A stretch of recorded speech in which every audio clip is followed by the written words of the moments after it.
مقصد کو، ایک مشترکہ نفس العین کو سامنے رکھ کر اس کے لیے اجتماعی کوشش کے لیے کسی ایک مرکز میں جمع ہو جانا، یہ ہے جسے آپ جماعت مومنین یا خدا نے حزب اللہ جسے کہا ہے، اللہ کا لشکر، اللہ کی پارٹی.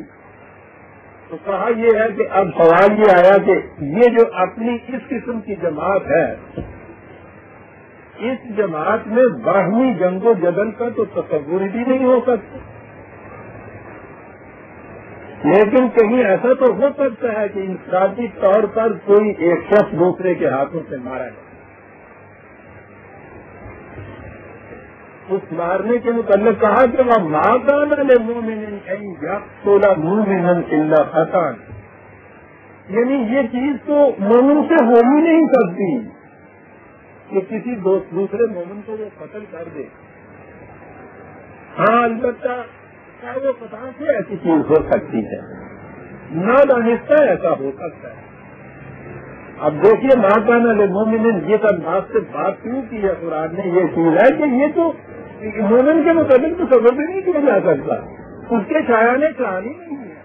وہ مومن مومن ہی نہیں کہلا سکتا جس کی کیفیت یہ ہو کہ وہ دوسرے مومن کو عملاً جا کے ختم کرنا شروع کر دے. مادان مومن اللہ خطا نادانستہ اس قسم کی بات ہو سکتی ہے. اور اگر کوئی اس طرح سے نادانستہ کسی مومن کو قتل کر دے، نادانستہ کے لیے بھی قرآن نے یہ نہیں کہا کہ ہاں چلو جاؤ اس وقت اس کو کہو کہ میں نہیں توبہ اللہ کرے معاف کر دے، کچھ کفارہ ادا کرے. یہ کفارہ اس لیے ہوتا ہے کہ آئندہ کے لیے اسے احتیاط برتنی پڑے کہ نادانستہ بھی اس قسم کا کام نہ ہو. اور مقامات میں بھی قرآن نے کہا ہے، مثلا لغو قسم کی قسم کھا بیٹھے کسی معاملے میں، لغو کے معنی اس نے یہ کہا ہے کہ وہ دل کا کبھی ارادہ شامل نہ ہو بلکہ یوں ہی ایک بات زبان سے نکل جائے، تو اس کے لیے بھی کہا ہے کہ اسے کچھ اس کے لیے کفارہ دینا ہوگا. اور وہ اس لیے دینا ہوگا کہ یہ اس طرح سے نادانستہ لغویت میں یوں ہی یہ باتیں کرتے جانا، یہ بھی تو کوئی شریف آدمیوں کا شان نہیں ہے، صاحب نہیں ہے. اس سے بھی چیک ہونا چاہیے، اس کی بھی روک تھام ہونی چاہیے. اس کی روک تھام کے لیے اگر جرمانہ کچھ کر دیا جائے، کفارے کے معنی جرمانہ کہہ دیجیے نا، جیسے کوئی جرمانہ کر دیا جائے تو پھر آئندہ کو یہ احتیاط برتے گا. ورنہ یہی روش اگر معاشرے میں عام ہو جائے تو پھر تو اس معاشرے کے اندر یہی چیز آخر میں جا کے ایک اخلاقی برائی ہو جائے گی. قرآن اس کو بھی روکتا ہے. تو یہ جو قتل خطا ہے، اس میں یہ کہا کہ پھر اس کے لیے تو یاد رکھیے تحریر و رقبت ہے. پہلی چیز تو یہ ہے کہ اسے ایک غلام آزاد کرانا ہوگا.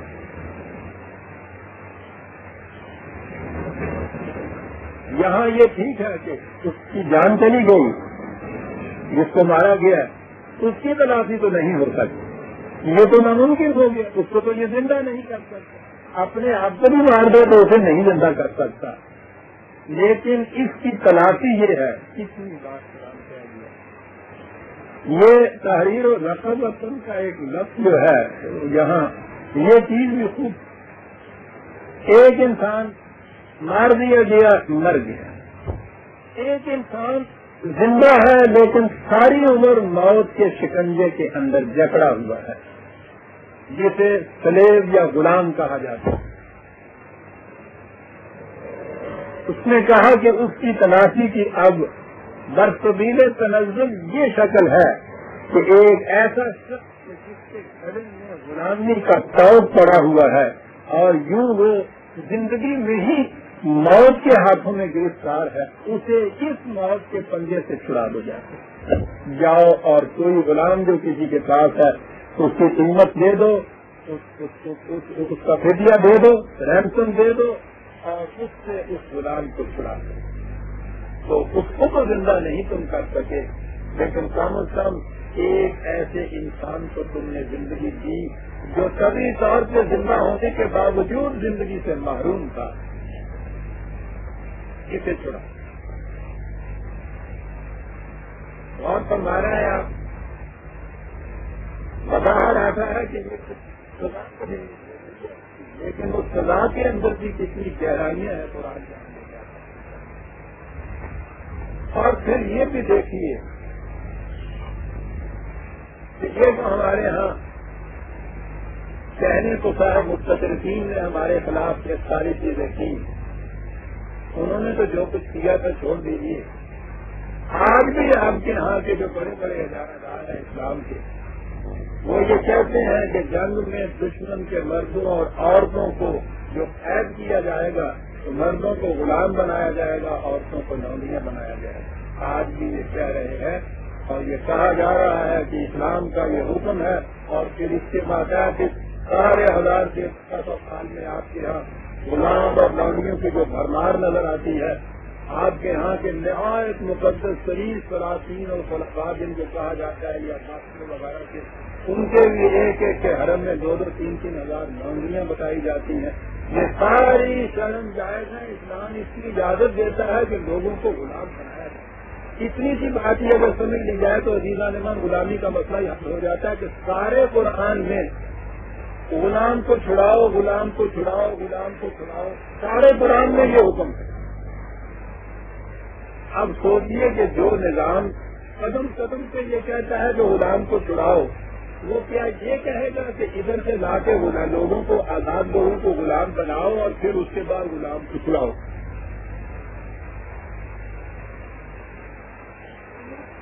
اور دلیلوں کو چھوڑ دیجیے. میں کہتا ہوں صرف ایک منطق کی دلیل دیجیے تو کوئی نظام ایسا بھی ہوگا جو یہ ذرا سی غلط قسم کھائی غلام چھڑاؤ جائے، ذرا سی یہاں کوئی چیز نادانستہ ہوئی غلام چھڑاؤ، اور سارے وقت کہیں غلام بناؤ کا ہے ہی نہیں بتانے. اور ہو سکتا ہی نہیں سکتا ہے ایک تو کہتا چلا جائے چھڑاؤ چھڑاؤ چھڑاؤ 3 غلاموں کو جو آلریڈی وہاں موجود تھے. اس زمانے میں غلامی کا رواج عام تھا، عربوں نے لکھا، قرآن نے آ کے پہلی بتائی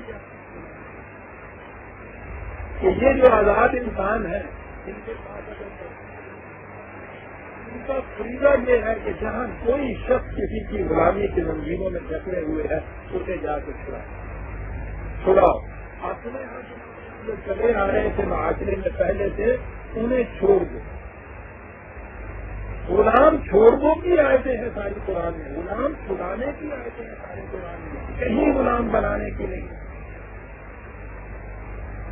باقی رہا یہ جنگ کے قیدی، اس کے متعلق بھی تصریح حکم ہے سورہ محمد کے اندر 44 میں کہ یہ جو جنگ کے قیدی آپ کے تمہارے ہاتھ میں آئیں گے انہیں چھوڑنا ہوگا یا فدیہ دے کر اپنے قیدیوں کے بدلے میں قیدی، اور اگر یہ بھی صورت نہ ہو من احسان چھوڑ دو.